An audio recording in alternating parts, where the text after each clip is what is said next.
The most feared man in Seoul knelt before a stranger in a dim apartment that smelled of cinnamon and struggle, his son's trembling hand clutched in his own, and begged in broken English, "Please. You are my last hope." Marcus Choi hadn't cried since his son was born silent. That was 7 years ago, in a private hospital suite overlooking the Han River, where the city's lights sparkled like promises and the doctor's congratulations died in his throat when the baby didn't respond to sound. 7 years of specialists flown in from Boston, Tokyo, Berlin. 7 years of cochlear implant consultations, experimental treatments, hope rekindled and crushed with each new expert's subtle head shake. 7 years of watching Min-jun live behind glass. What moment in your life made you feel most helpless? Drop a comment below, your story might help someone else feel less alone. The boy sat now in the corner of Marcus's office, not the legitimate export office downtown, but the real one, buried 3 floors beneath a karaoke bar in Gangnam, playing with wooden blocks his late wife had carved before the cancer took her. Min-jun arranged them in precise patterns, circles within squares within triangles, obsessive geometries that seemed to make sense only to him. "Boss." Jun SEO appeared in the doorway, his lieutenant's face carefully blank. "The Baltimore shipment." Marcus raised one hand. Jun SEO fell silent immediately. After 18 years running the Choi organization, Marcus had perfected the art of command through gesture alone. The irony wasn't lost on him that he could control a network spanning 3 continents with a glance, but couldn't reach his own son with words. Min-jun didn't look up from his blocks. The overhead light caught his profile, his mother's delicate features, Marcus's stubborn jaw. Perfect and unreachable. "Not now," Marcus said. Jun SEO bowed and retreated. Marcus's phone buzzed, another message from Dr. Werner in Switzerland, the 6th specialist this year. Unfortunately, given the severity of the auditory nerve damage, experimental gene therapy, perhaps in another decade. Another decade. Min-jun would be 17. Living in silence while the world roared around him. Marcus deleted the message. His son was building something new now, blocks stacked in a spiral that seemed to defy gravity.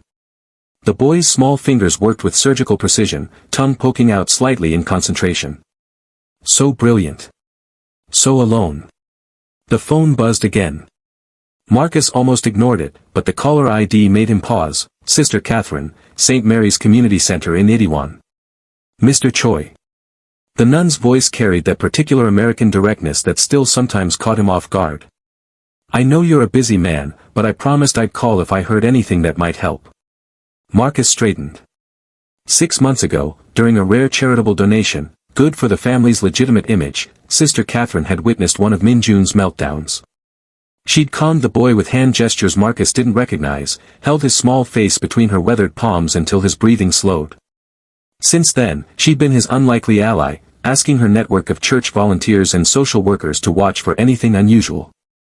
"I'm listening," Marcus said. "There's a woman. Her name is Keisha Williams. American, been here about 3 years, works 2 jobs, cleaning offices at night, teaching English during the day. Single mother, 1 daughter." Sister Catherine paused. "Her neighbors say she has a gift." Marcus had heard countless versions of this pitch. Faith healers. Shamans.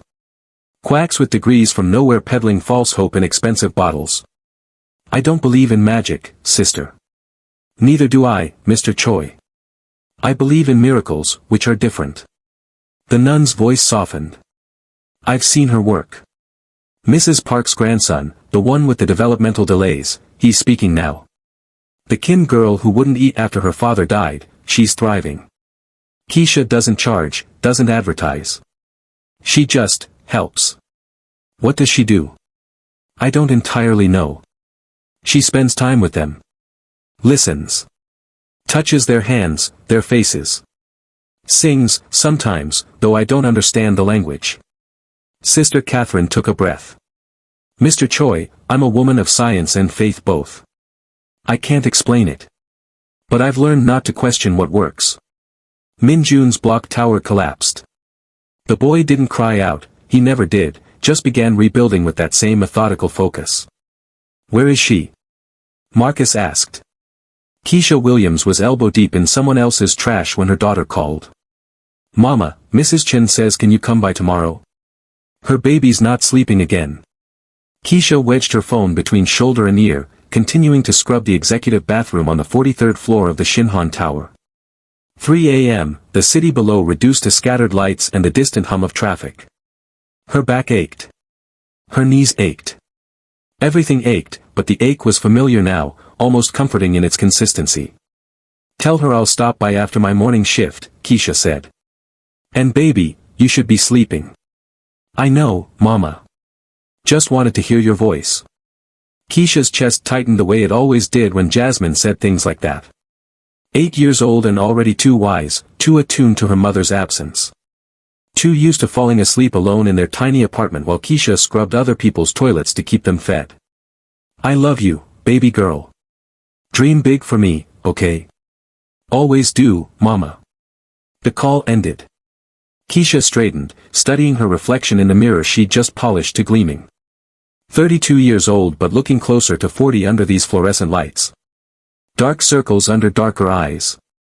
Hair pulled back in a wrap that had seen better days. Hands raw from chemicals.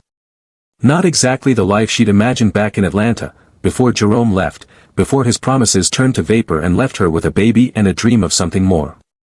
South Korea had been a wild gamble. Teaching English, she'd thought, would be easier than it was. Turned out being a black woman in Seoul came with complications she hadn't anticipated. The stares. The assumptions. The English academy that hired her then let her go when parents complained about her accent, her appearance, her very presence. But she'd stayed. Because running back home felt like admitting defeat, and Keisha Williams hadn't survived everything she'd survived by admitting defeat. She finished the bathroom and moved to the next office. The executive's desk held a framed photo, a family of 4, everyone smiling at some beach resort. Keisha felt the familiar pang, not quite jealousy, more like a gentle bruising of the heart.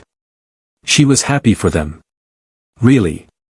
But sometimes the weight of doing it alone pressed so heavy she could barely breathe. Her phone buzzed again. Unknown number. Keisha almost declined, but something made her answer. "Ms. Williams?" A woman's voice, accented but clear. "My name is Sister Catherine. I work at St. Mary's Community Center in Itaewon. I hope I'm not calling too late, or early, rather." "I'm up," Keisha said carefully. "How can I help you, sister?" "I've heard about the work you do. The children you've helped." Keisha's stomach tightened. She'd been careful, so careful. Never charged money. Never made claims. Just offered what she had, her hands, her voice, her grandmother's old songs and the inexplicable knowing that came over her sometimes when she touched a hurting child. She didn't understand it herself. Didn't want to examine it too closely, afraid that scrutiny might make it disappear. "I just spend time with kids who need it," Keisha said. "Nothing special." "Ms. Williams, I'm calling because there's a little boy who desperately needs help. His father has exhausted every medical option. I believe you might be able to reach him where others cannot." "Sister, I'm not a doctor. I'm not anything official. I'm just a mother who cares," Sister Catherine finished. "Sometimes that's exactly what's needed." Keisha thought of Jasmine sleeping in their apartment, the rent due in 2 weeks, the teaching job that barely covered food. She thought of Mrs. Chen's baby, the Park boy, the Kim girl, children whose faces haunted her dreams with their need, their trust. "Tell me about him," she said. The address Sister Catherine gave her was not what Keisha expected. She stood outside the karaoke bar in Gangnam, early morning sun cutting sharp angles between buildings, and rechecked the text message 3 times. This couldn't be right. The sister had said the father was influential. Keisha had assumed that meant wealthy, maybe a businessman or politician. But this neighborhood, this street. Her phone buzzed, 3rd door past the bar entrance. "Basement level. They're expecting you."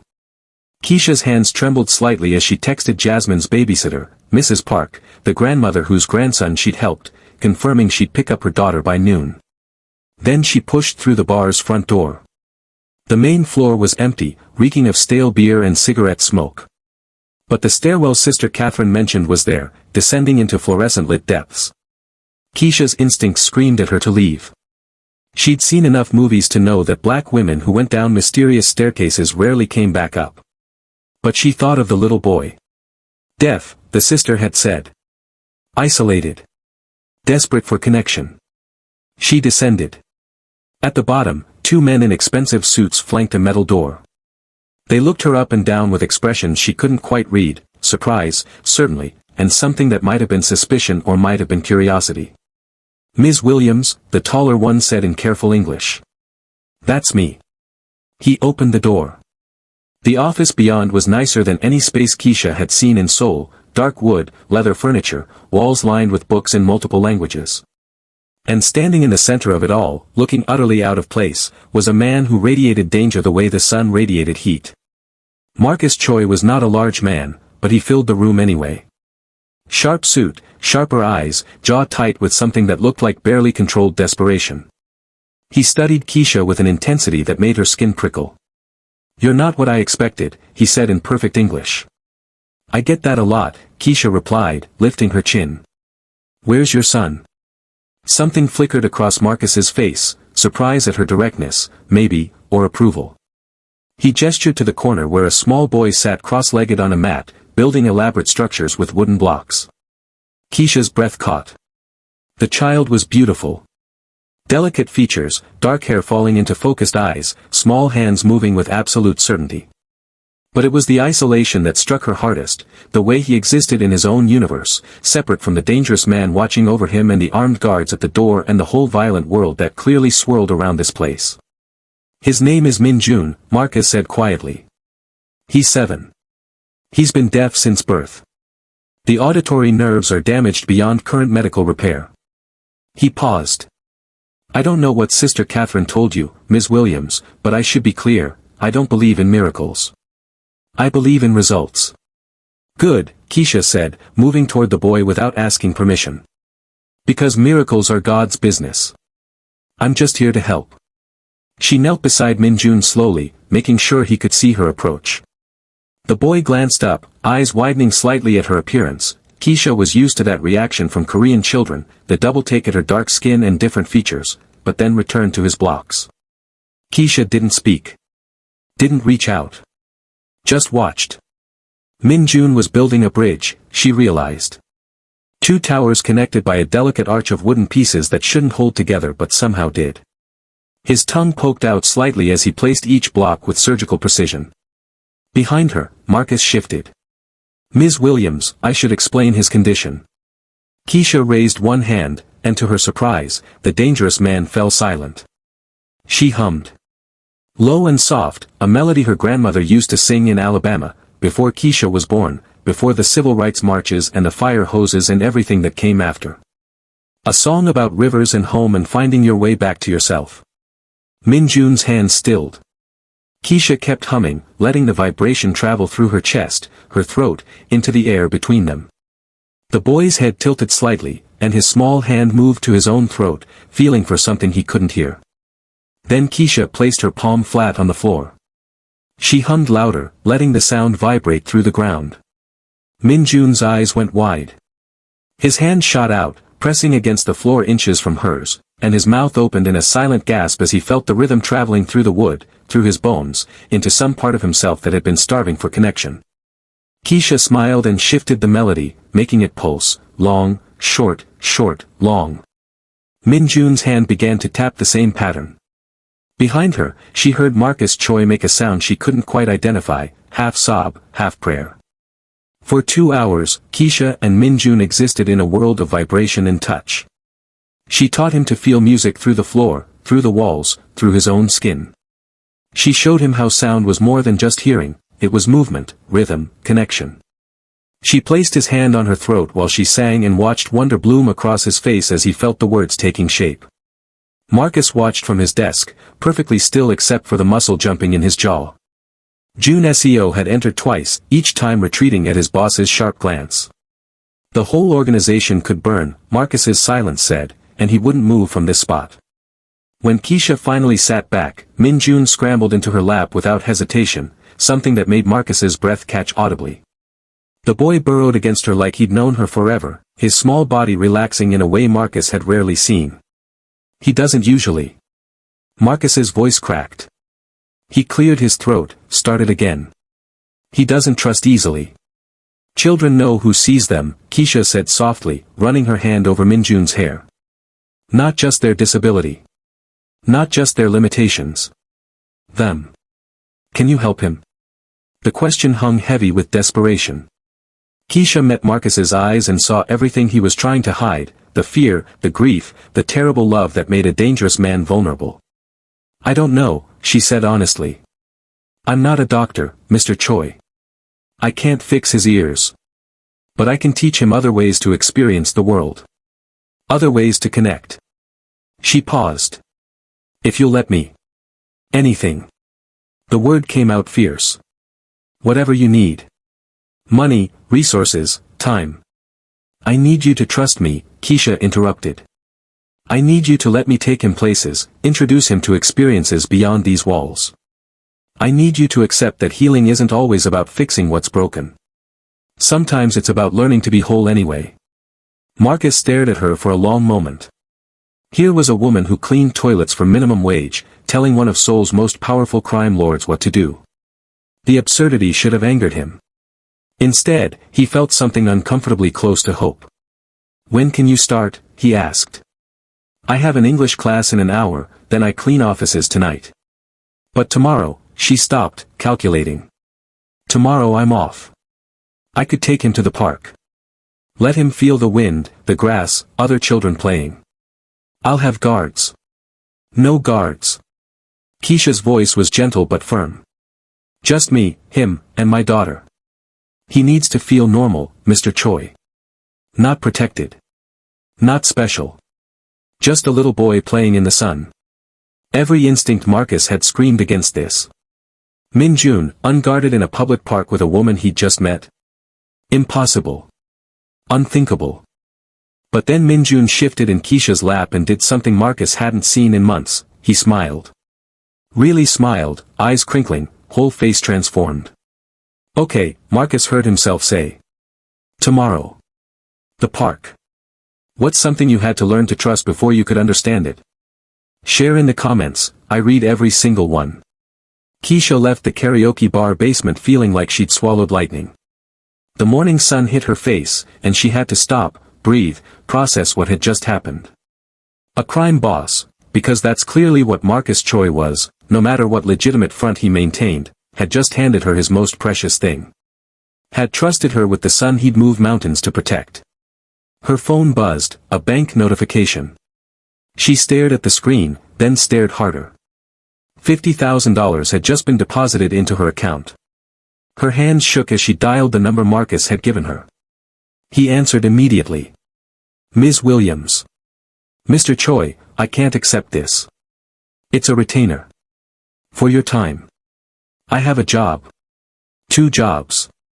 I don't need. You'll need to reduce your hours to work with Min-jun properly. His voice was calm, businesslike. Consider it compensation for lost wages. The rest is discretionary for whatever you need, transportation, materials, food. I won't have my son's care compromised by financial stress. Keisha wanted to argue. Wanted to refuse on principle, to maintain some kind of dignity or control. But she thought of Jasmine, of rent, of the crack in their apartment ceiling that let rain through and the landlord who kept promising to fix it but never did. This doesn't change anything, she said finally. I'm not doing this for money. I know, Marcus said, and she heard something in his voice she hadn't expected, respect. That's why I chose you. The call ended. Keisha stood on the Gangnam Street, clutching her phone, and wondered what exactly she'd just agreed to.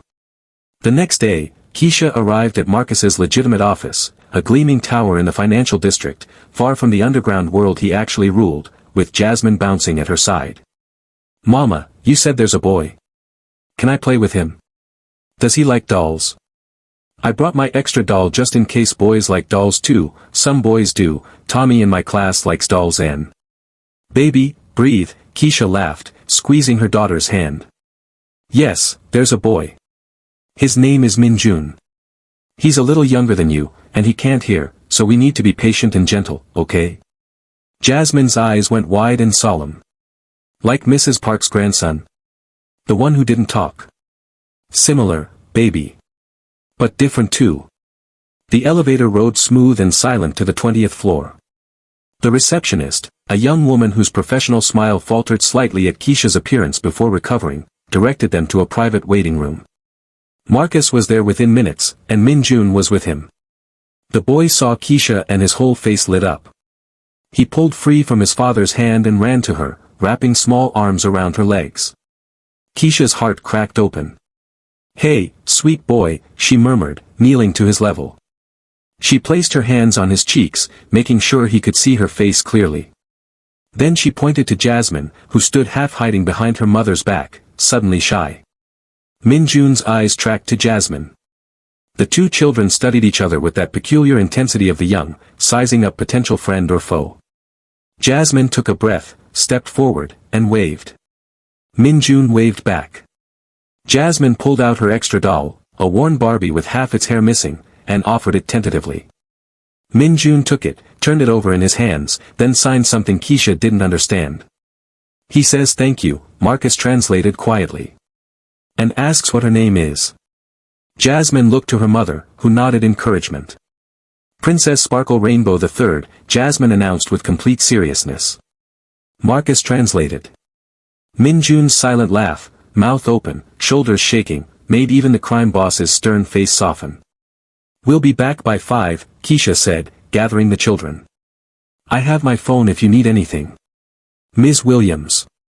Marcus caught her arm gently.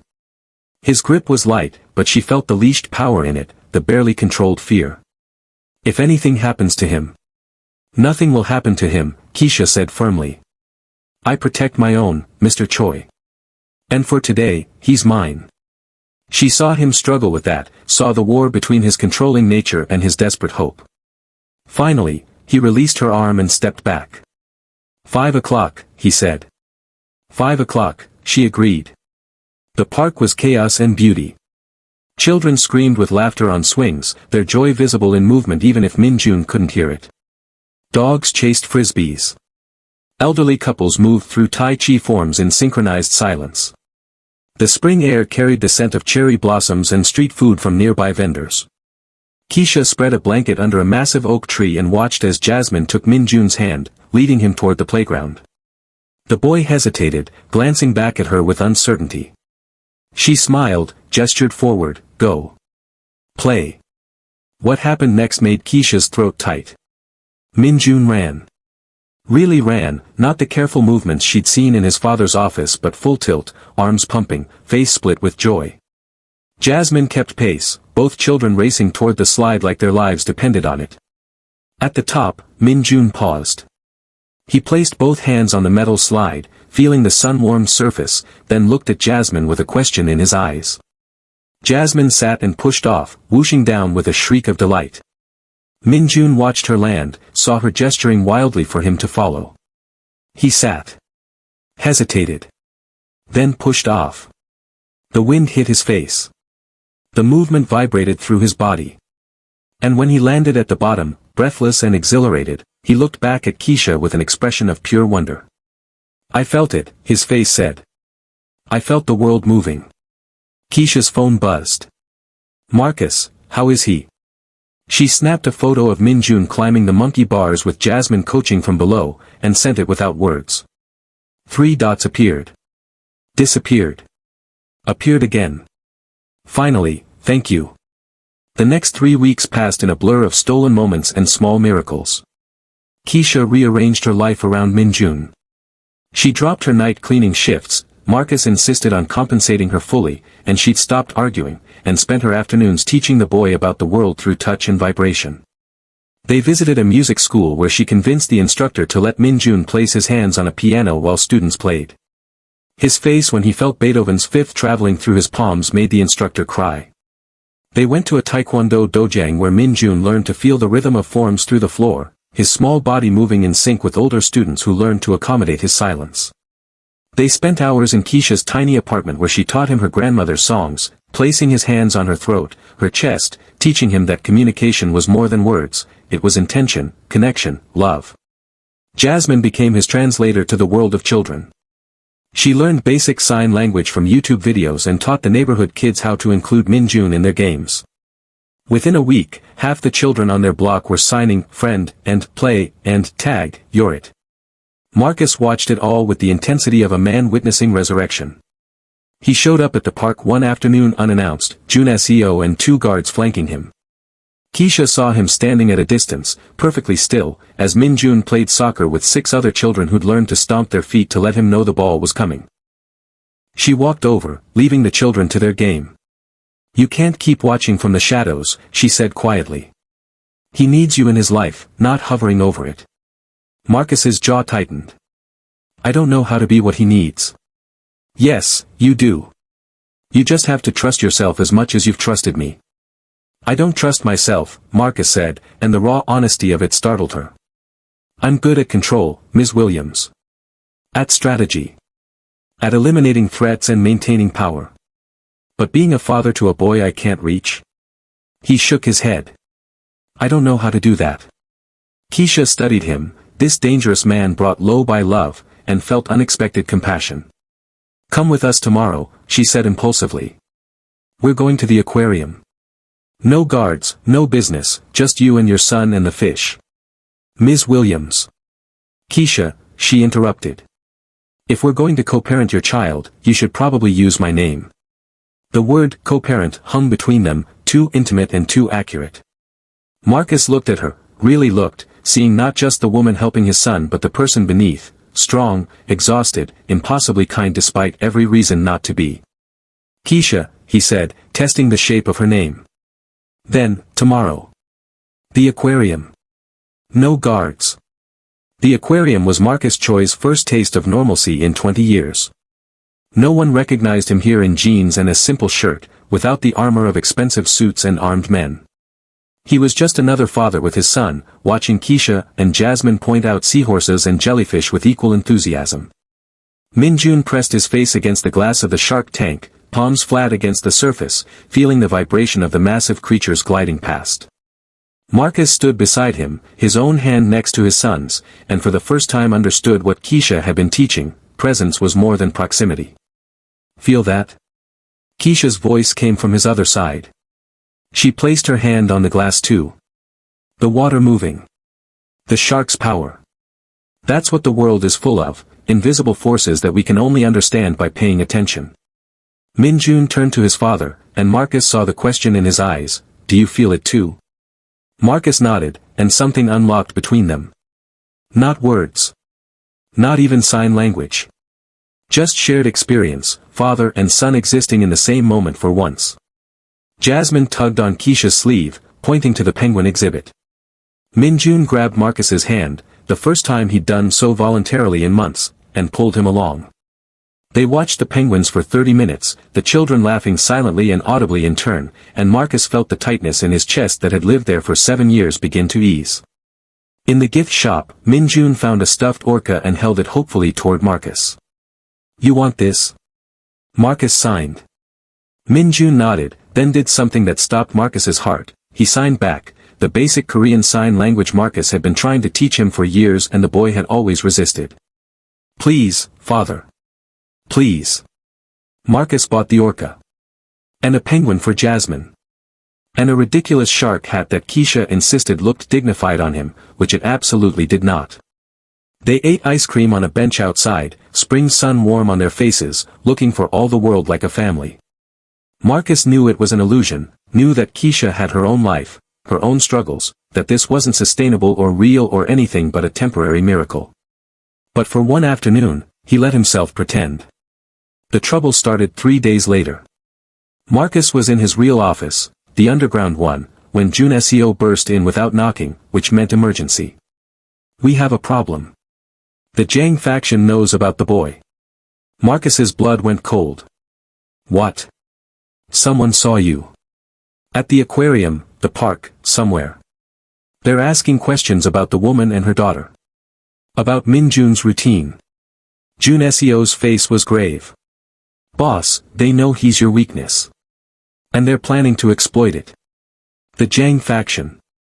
Old enemies, kept at bay by mutually assured destruction and careful territorial boundaries. But if they sensed vulnerability. Marcus's phone was in his hand before conscious thought. Keisha answered on the first ring, and he could hear children playing in the background. Get Min-jun inside. Now. Lock your doors. Marcus. What's wrong? Do it now, Keisha. I'm sending Jun SEO to you. Don't open the door for anyone else. He heard her sharp intake of breath, then her voice shifting to command mode. Jasmine, Min-jun, inside now. No arguments. I'm sorry, Marcus said, and meant it with everything in him. I'm so sorry. I should have known this would happen. I should have protected you better. Just get here, Keisha said. We'll be okay until you do. The call ended. Marcus was moving before Jun SEO could speak, already calling his best men, already calculating response scenarios, already drowning in the familiar cold focus of crisis management. But underneath it all ran a current of pure terror he hadn't felt since Min-jun's diagnosis. He'd found something precious beyond his son, beyond himself. He'd found connection, hope, something like family. And now his world was about to take it away. Keisha's apartment had never felt smaller. Min-jun and Jasmine huddled on the couch, their earlier joy replaced by wide-eyed fear that children always sense when adults are scared. Jun SEO stood by the window, hand inside his jacket where Keisha knew a gun must rest. Two more of Marcus's men waited in the hallway. Keisha paced, phone clutched tight, praying to a god she sometimes doubted but always needed. Please. Not the children. Whatever happens, not the children. Her phone rang. Marcus. I'm 5 minutes out. Jun SEO says you're secure. We're secure. Keisha watched the bodyguard's tense profile. Marcus, what's happening? Who's coming? People who want to hurt me by hurting what I love. His voice was flat, emotionless, the crime boss, not the father. I won't let that happen. But Keisha, after this, after I deal with this threat, you should take Jasmine and leave Seoul. I'll set you up anywhere you want. Money, papers, new identities. You've given Min-jun a gift I can never repay, but I won't let you pay for it with your lives. No. The word came out fierce. You don't get to give us what we need and then take it away. You don't get to let Min-jun feel connected and then rip him back into isolation because your world is dangerous. That's not protection, Marcus. That's just another kind of prison. You don't understand. I understand perfectly. I understand that boy in there has finally learned to laugh. That he signs to his father now. That he plays with other children and feels music through his bones and knows he's not broken, just different. Her voice cracked. You want to save him? Then save what you've built, not destroy it. Silence on the line. Then, I don't know how. Figure it out, Keisha said. Because we're not running. We're not leaving him. So you better make this right. She hung up, heart pounding, shocked at her own audacity. She'd just told a crime lord what to do. Again. Behind her, Min-jun made a small sound. Keisha turned to find him standing, the stuffed orca clutched in one hand, reaching for her with the other. She gathered him close, and Jasmine pressed against her other side, and they stood there, three people who'd found each other across impossible divides, waiting for the world to crash down or, somehow, hold together. Marcus arrived in a convoy that made Keisha's quiet street look like a war zone.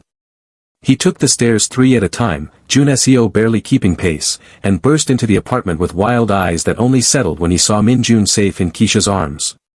They're handled, he said without preamble. The Jang faction has been convinced that targeting my family would be unwise. Keisha heard the word beneath the euphemism.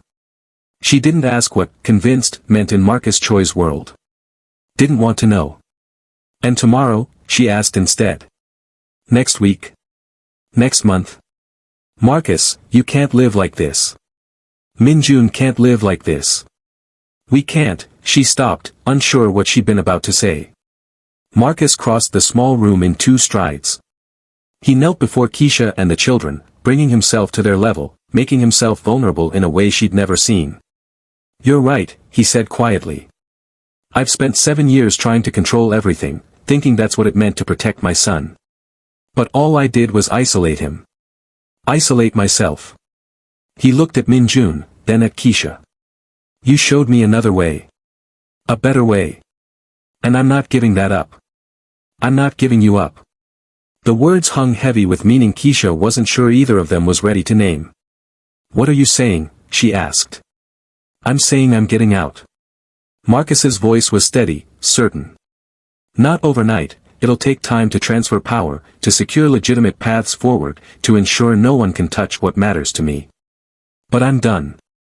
Done with the violence, the secrecy, the life that makes my son a target. He paused. Done being the kind of father who watches from shadows instead of standing in the light.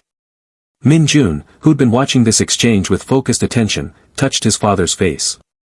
Marcus captured the small hand, held it to his cheek, and signed with his other hand, I'm sorry. I'm here now. I promise. The boy's eyes filled with tears. He launched himself at Marcus, small arms wrapping around his father's neck with desperate strength. Marcus held his son and wept.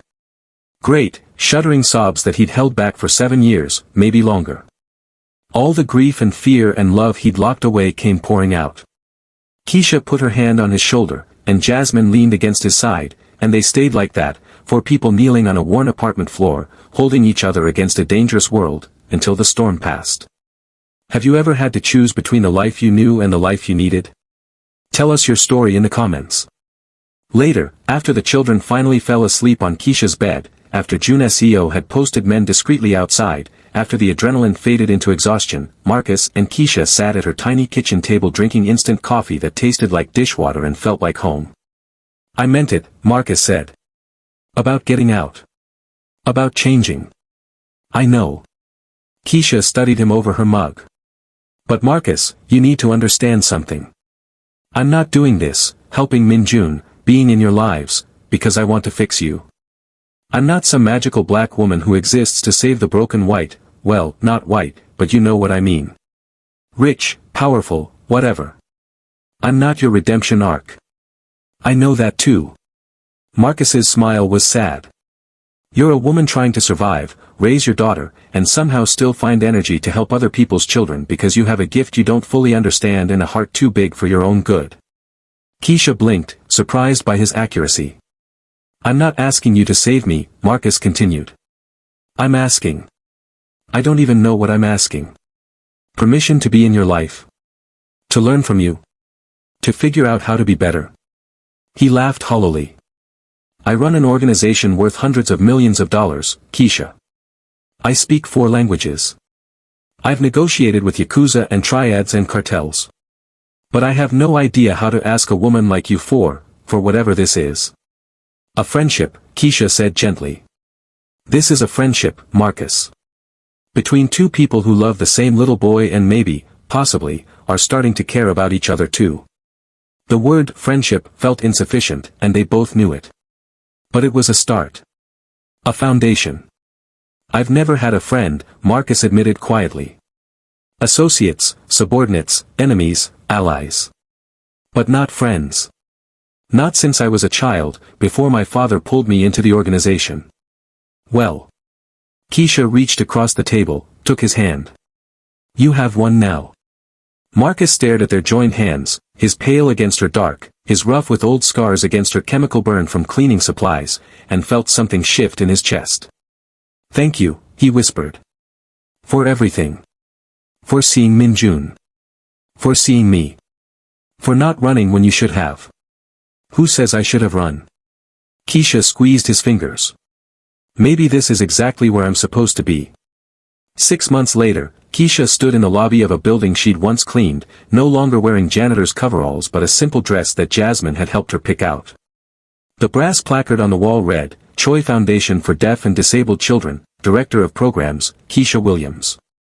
She still wasn't quite used to seeing her name there. Marcus appeared from the elevator, Min-jun bouncing at his side. The boy saw Keisha and ran, signing so fast his hands blurred, Keisha. We went to the school. I showed the kids my whale. There's a new boy, he's from China, can we teach him to feel music like you taught me? Slow down, baby, Keisha laughed, signing back. Her Korean sign language had improved exponentially, though Min-jun and Jasmine had far surpassed her. Yes, we can work with the new boy. That's what we're here for. The foundation had been Marcus's idea, born from a 3 a.m. conversation about how to channel his resources into something that mattered. Keisha had tried to refuse the director position. "I'm not qualified, Marcus, I barely finished community college," but he'd been immovable. "You're qualified by lived experience and proven results," he'd said. "The rest we can teach you." Now she ran a program that brought her methods: music therapy through vibration, inclusion through adapted play, connection through understanding, to dozens of children across Seoul. They'd hired speech therapists, occupational therapists, child psychologists, and certified teachers.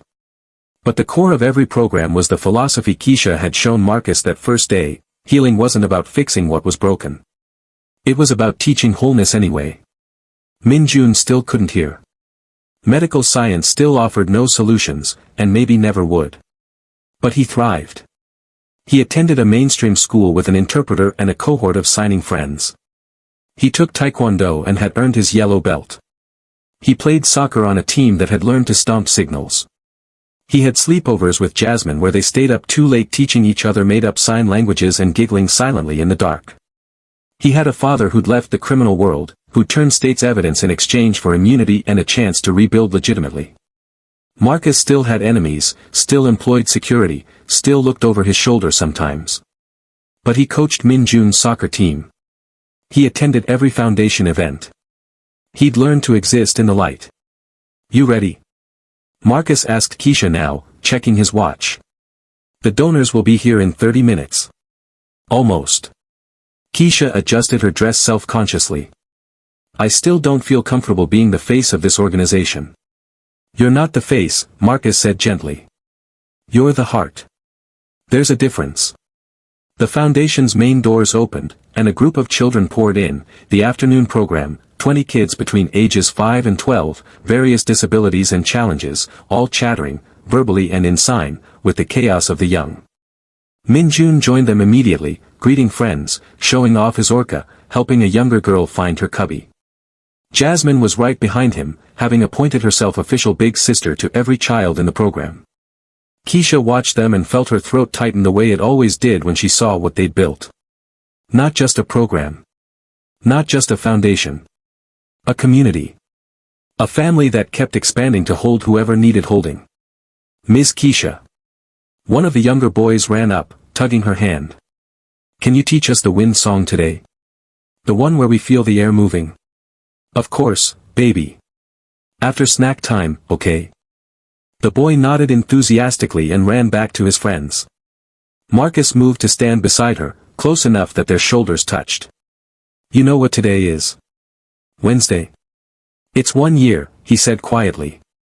1 year since Sister Catherine called me about a woman who had a gift.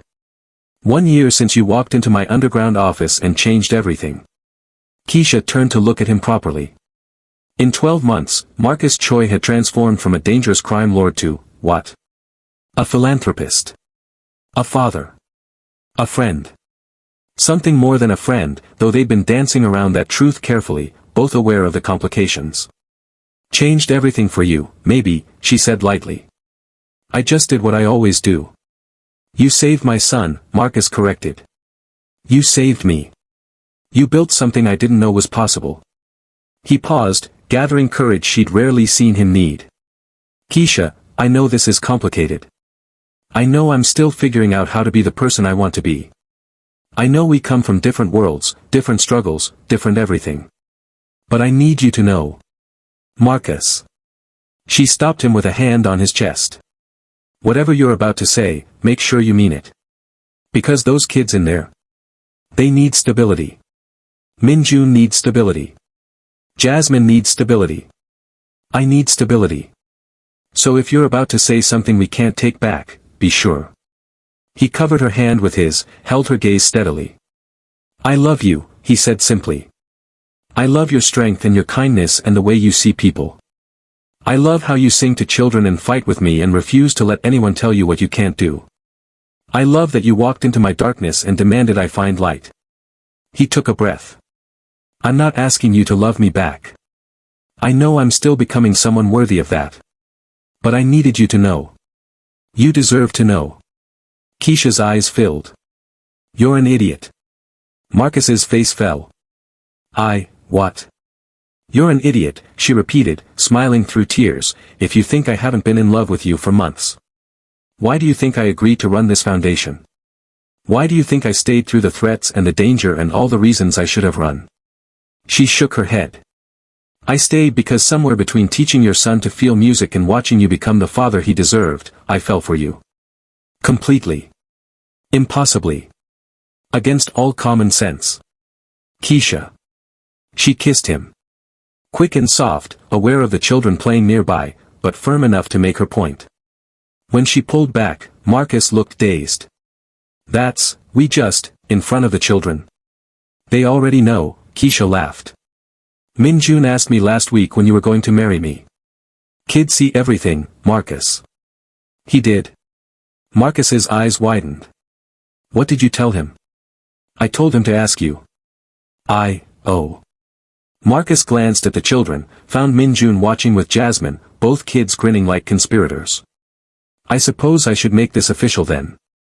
He got down on one knee right there in the foundation lobby, pulled a small box from his pocket, of course he had a box, the man planned everything, and opened it to reveal a simple ring that somehow captured light like a promise. Keisha Williams, he said, signing as he spoke so Min-jun could understand. Will you marry me? Will you let me spend my life trying to deserve you? Will you build this family with me, officially and forever? The children had gone silent, all 20 of them plus Jasmine and Min-jun holding their collective breath. Keisha looked at the ring. At Marcus kneeling before her. At the children watching. At the foundation they'd built. At the future spreading before them, imperfect and complicated and real. Yes, she said simply. Yes, I'll marry you. The children erupted in cheers, vocal and silent, a cacophony of joy that vibrated through the floor. Min-jun ran to them, crashing into their legs, and Marcus stood to gather both Keisha and his son into his arms. Jasmine joined the hug without invitation, and then other children piled on, and they stood there laughing and crying and holding each other in the middle of the lobby as staff emerged from offices to witness what love looked like when it finally found its way home. 2 years later. The wedding had been small, just family, which turned out to mean half of Seoul's deaf community, Sister Catherine, Jun SEO and several reformed former crime associates, Mrs. Park and her grandson, and approximately 40 children who considered themselves siblings to Min-jun and Jasmine.